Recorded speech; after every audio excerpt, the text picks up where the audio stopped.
Welcome to the Whole Lotta Woman podcast, where we explore, explain, and discuss what makes us a whole lot of woman in today's society. I created the Whole Lotta Woman brand to embrace the four traits that I feel make someone a whole lot of woman in today's world, and those are beauty, brain, strength, and standards.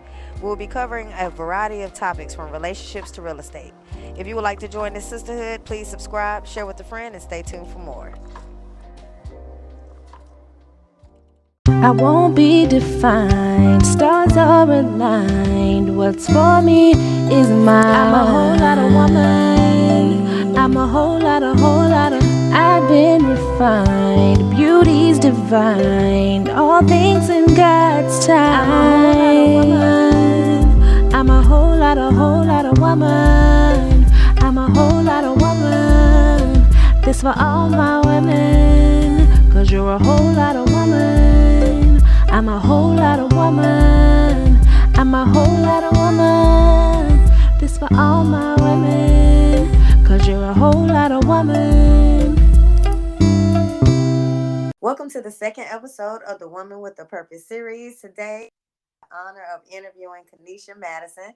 Kanisha is a Durham, North Carolina native, mother of two, and along with that, she is a benefits admin. So she juggles all that at the same time. But in her spare time, she works on her passion for screenwriting. She writes short comedic horror films.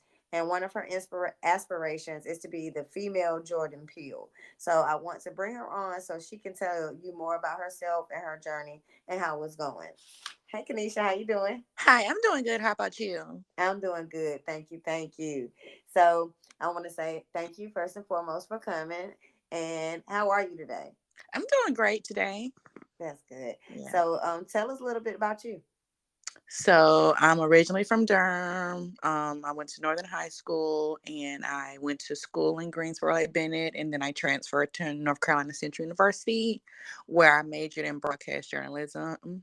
And I did some work in TV, print, a little radio. I did some of everything, touched on everything in like journalism, basically. And I'm hoping to get my writing career off the ground and into onto screen. You got this. So you got you got like professional training and I mean professional education in this kind of field too. So that's good. Yes. That's good. That's good. And so how did you choose the horror comedy genre? I've always been a fan of horror. Like, I've been the slasher film fan. I've been fans of different types of films, especially created by us, and Mm-hmm. I've always, when I first saw Jordan Peele's film, I was like, that's right outside the box. Something that I would want to do or write about, Mm-hmm. and to make people think. Yeah, because that was the first. That was a first for us. Like when he came out with that, I was like, "Oh my god!"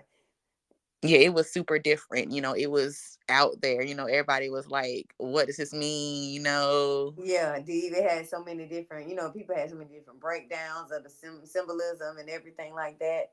Exactly. I want to make people wonder, think. Yeah, because you always walk away from his films like, okay, you could watch it 3, 4 times and see something you didn't see another time and pick up a different meaning each time. And then you talk to somebody else and get a different perspective. So that's good. That's really neat. Yeah. And how'd you get into screenwriting? Is that different than like playwriting, I guess? Basically, most films, they come from screenplays. And so Mm-hmm. basically you write everything down in the form of a play first, and then you put everything else together. It's kind of like a puzzle. You have to start at that bottom layer first and then work your way up, and then when you're ready to produce and to put it out there, you have everything together, the actors, the actresses, the other parts of the production team. Mm. So they teach you that in school, like how to like set up all the formats and stuff. Yeah, I didn't really do a lot of screenwriting in school. Mm-hmm. Basically, I did a lot of research about it in my free time about screenwriting. I read books about screenwriting and just chose to look at films and see how different producers and directors do their screenwriting, so I Mm-hmm. can hop on and off of that. Do you have a favorite director? I have a favorite film company, Bloomhouse. I love What's Bloomhouse, the the way name? their films are. And so like a lot of films come from Blumhouse, like, if you I'm not sure which one specifically, but off the top of my head, but I know they make a lot of quality horror films. Gotcha, gotcha. Okay, okay. And how long did it take you to finish your screenplay? Have you done more than one, or just you the one you've completed recently? So I've written down ideas and everything, Mm-hmm. and but it's one I recently got off the ground with my boyfriend and his friend that I've been we was talking about and everything. Mm-hmm. So that's the only one I've fully written myself, and I'm very proud of myself for finishing that and Yeah, completing you that. should. It's that's pushing me to write more because it's really good. I wrote in all the moves and stuff, how people, the music that plays in the background and stuff, Mm-hmm. the way people move in the film. So yeah, Yes. And how long did you say took you to finish it?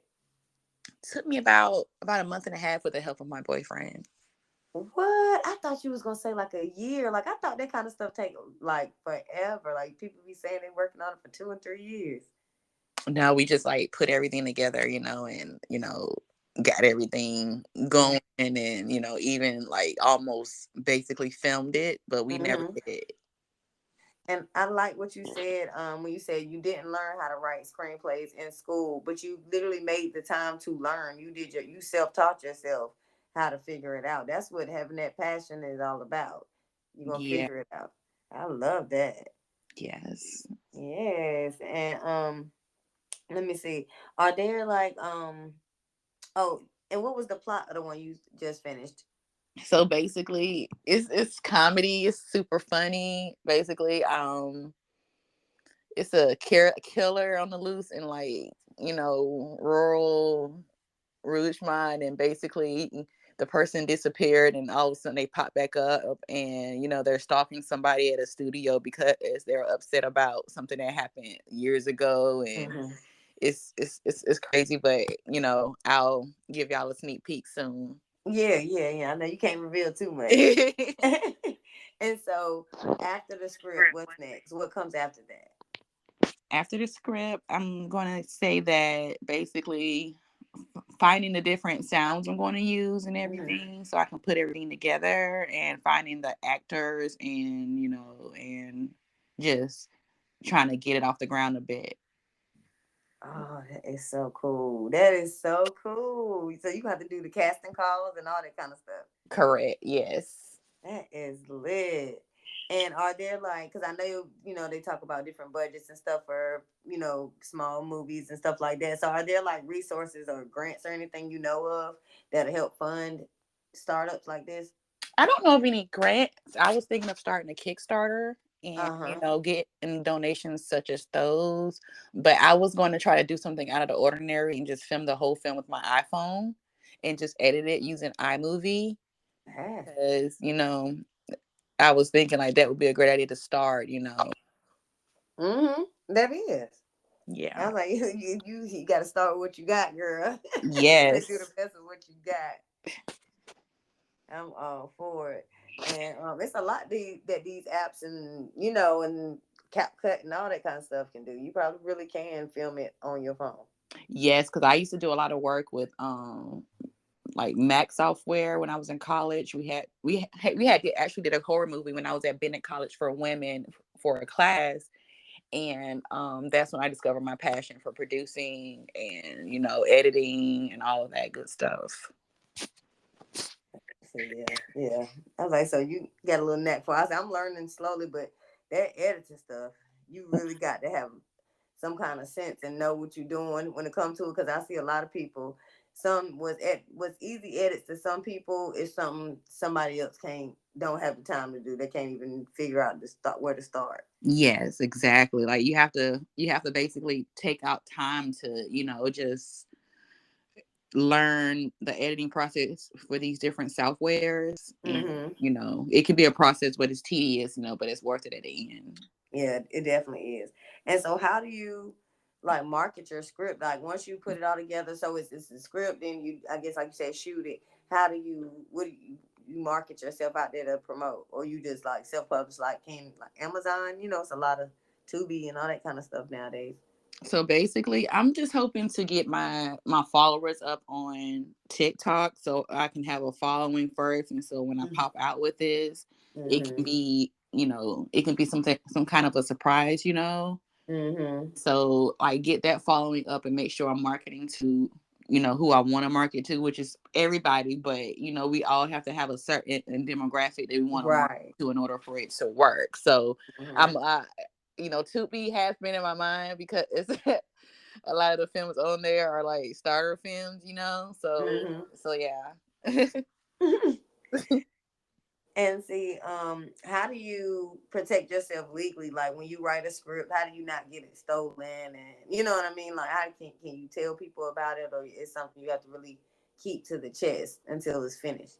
So yeah, like I said, like I'm keeping it between like myself and my boyfriend and Mm-hmm. other people. So it's a lot of things out ways out here where you can get your information stolen. So you have to make sure that you can start the Kickstarter plan, the Mm-hmm. Kickstarter campaign to help pay for your trademarking and all this other stuff. Oh, So you can have a lock on it so nobody won't try to take your idea. But like you have to basically just keep everything on the hush, until you have everything together and you want to put it out there.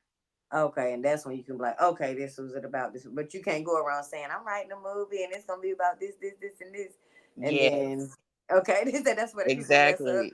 Yes, that's where it go wrong when you tell everybody and next thing you know, somebody makes the same thing that you did, and it's like, oh my gosh. And that person might have resources to execute way faster than you. Exactly. Yeah, yeah, yeah. That's how a lot of people lose out.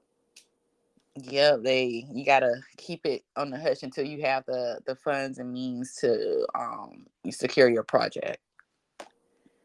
And so, like, how did you make the time? You say you did this in a month and a half, and like I said, you a mom and you got a full time job. So how did you make the time?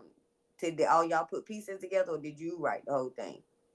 We all work together on it basically, and Oh, I just put it in to write a formal script basically, mm-hmm. and to add in all the um additions to it basically. And the time I used basically, I even since I came home, I worked on it. I worked it on my lunch break.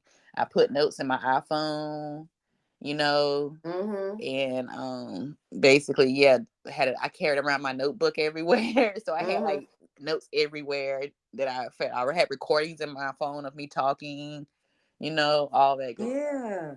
Kanisha, all I'm hearing is determination and motivation, girl. Like, this is crazy. Like, it's just like you really made it happen. Because, so many people, and so many people use, oh, I'm a mom as an excuse as to why I can't live my dreams or I make time for certain stuff. So, like, to hear the way you did it, like, no, I made time. I taught myself. I didn't go to college for this.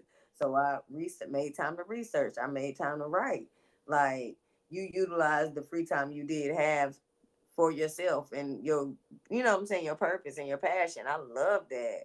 Yes, like I had to. I was like, nobody wants to work for somebody forever. So it's like you want to work on your own passions and, be determined to get that stuff done because you want to be an example to your kids that you want to get goals accomplished. You're just not going to sit here and just let things pass you by just because, you're a mom, because you have a full-time job, because you have a job that's basically, you have to be on the go all the time Mm-hmm. because I do have to travel with my job. So I make sure I keep my notebook in my backpack with me.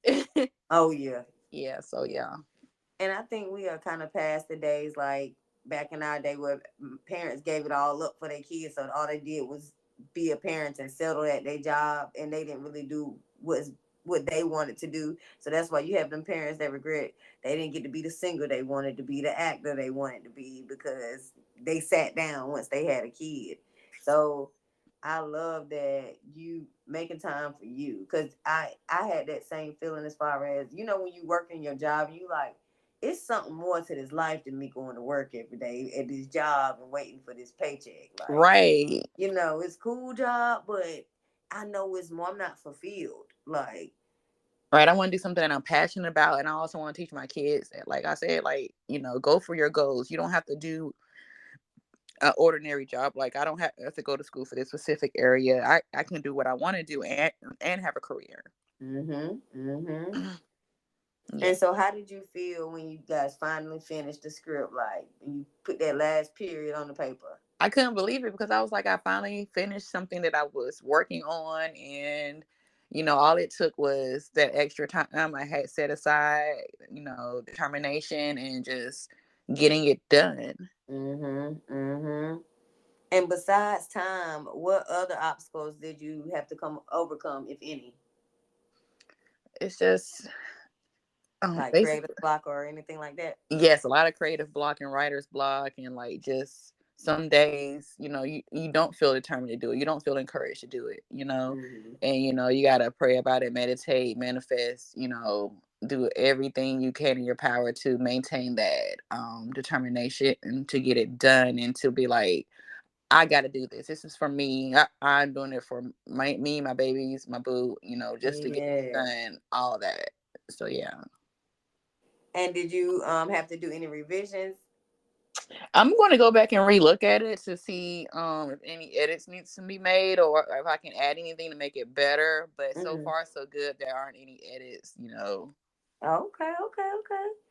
And so besides the crew that you and your boyfriend and his friend they put it together, have you guys let anybody outside the group read it? Not yet. No, Okay. And how do you determine who you gonna trust with that? I'm not sure about that yet. Because that's major. Yeah, I'm kind of scared. Like, not scared because scared someone's going to steal it. It's just like how you're kind of scared of showing somebody your creative vision and see how Yeah, they're that's your going to take baby. it. So we're going to eventually let somebody who's in that area read it to see what they think about it because it's just a Mm-hmm. little short film. So Mm-hmm. far, and then if they like it, we can continue making better, bigger projects. Yeah, yeah. And have you guys heard of like any people about doubting y'all or naysayers that y'all had to overcome? Oh no, we have so far so good. That's good. That's very good. That means y'all got good people in y'all circle. Right. Y'all have people out y'all around. That is good. And so there's the script. So I guess with it being a short film, so you don't even need. Do you need like a 5 year plan, or is it like a 2 year plan, or is it because you can get the stuff out there on the market faster these days than back in the day. So like, what's the plan like before moving on to the next project? I would guess. The plan is to basically, I would want to do a production script basically to see how we're going to lay this out on screen, and Mm-hmm. I would give that about 6 months to create. I'll give myself about 6 months to create that. Girl, you gonna be up in no time. I'm gonna be watching. Look, I said we gonna be seeing this by. So it's gonna be on the streets. You feel like it's definitely by 2024. Yeah, hopefully, yes. Okay, 2025 the latest. Yeah, ladies. Yeah, 25 ladies. Yes. Okay, okay. So we gotta start putting numbers on them. But that's what I said. That's what I've been doing. You gotta be attention. Okay, by this time. I said, let me give it a date. Yes, exactly. and and you said you were excited to start some new stuff. So you already kind of brain mapping the next few projects or ideas and concepts. Yeah, I'm currently working on writing a book now too, and Mm. also some other. I'm trying to learn about animation basically too. Mm-hmm. So trying to work on different things, to see the outcome. Okay, okay, okay. Because I was a girl. I saw my niece do something like that on her iPad. I'm like, how?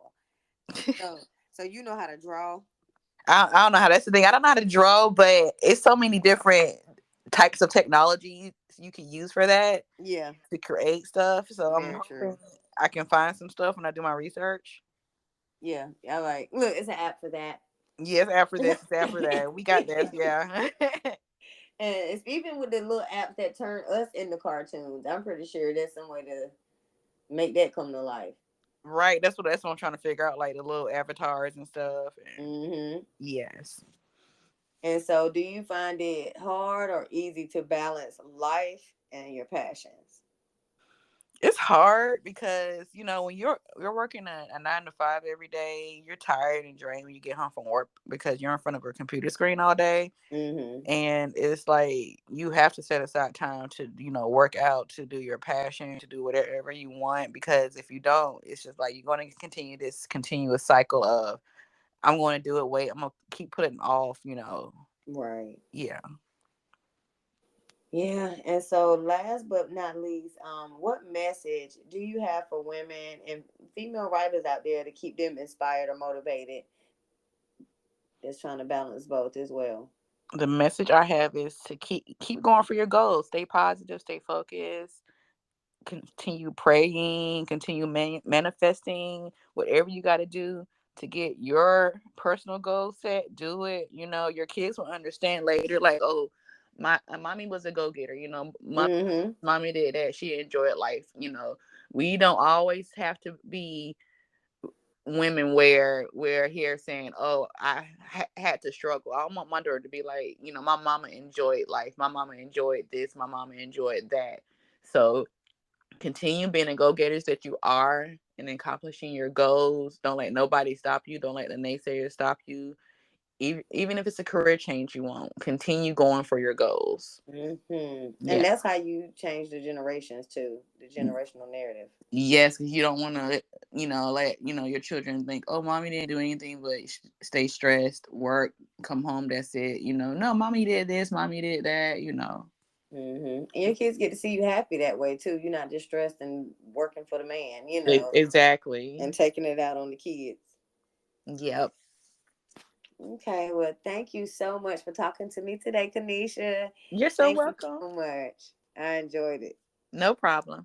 I won't be defined, stars are aligned. What's for me is mine. I'm a whole lot of woman. I'm a whole lot of. I've been refined, beauty's divine. All things in God's time. I'm a whole lot of woman. I'm a whole lot of woman. This for all my women, 'cause you're a whole lot of woman. I'm a whole lot of woman. I'm a whole lot of woman. This for all my women, 'cause you're a whole lot of woman.